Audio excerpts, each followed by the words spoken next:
Tapos, eto na yung last. Sa 2020, kami niya mo itang computation. Ngayon, Koy, Hindi naman natanggas. Hindi, Ah. anak ang alimang alternatibo. ayun nga sasabihan ko. Once na tuning decision, nagpalwal na yung court, karinta pa mo lumawing connection. Inowel, at inemang connection king RD na ng Quezon City. So, possible na apala ko tayo itang estate tax. Richard na dyan nakatangkapin yung title. So, para ahead, pwede tayo naman palto na donate na mo. Kalu- Mga nga kayo itang title eh. Pag mga nag-iwata kayo eh. Marami kayo lagyo.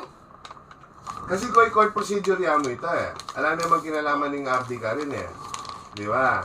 Saan ang title kayo? Itang lote. Italuma ko na title, italumang title na Iya Cayabe Romeo. Oo. No, kasi kita title, may tungya ka rin hairs, pero aliya makabit lagyo karetang makabit ken title. Oo. Pwede naman paltotal yan donation. Dapat namumuna makanya ng giwata mo. Bante, no, may 2022 yan pa pala yung kaso do. Oo, halutan natin kanya. Ano para pala may gasto sa naman. Oh, ito. So, ito ko, pwede tayong palto donation and much easier, much cheaper. Kasi, dumalan kitang extrajudicial. Tapos, koy, mabilis na yung miras. Kasi, itang Tola, yan ang isang makilong pero pasaw.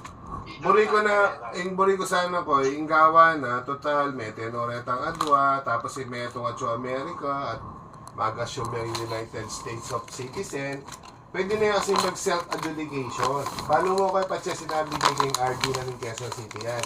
Sabihan na kanyan, self-adjudication na mo. Naya mo magdilidilig anak na ni Tami kay Bandi kay Gabon. Pwede, o yung problema, pinata. Kaya palugdan niya kay Nana?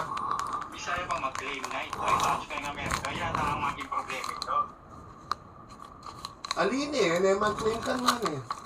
Sabi ng boy, Wa kasi may kabit siya. Alikoy, kaya mo may sangkot siya mo itang King America ko'y makanini.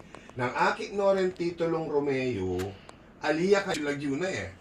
Kaya titulo eh, di ba? yung yan ang mabiyaya tayo eh. Oh, uni na tila pang hairs dito, retang anak na paretang ninuna, retang adapa. Oh. Kaya pinipaya ka best weekend ko ay makanini yan.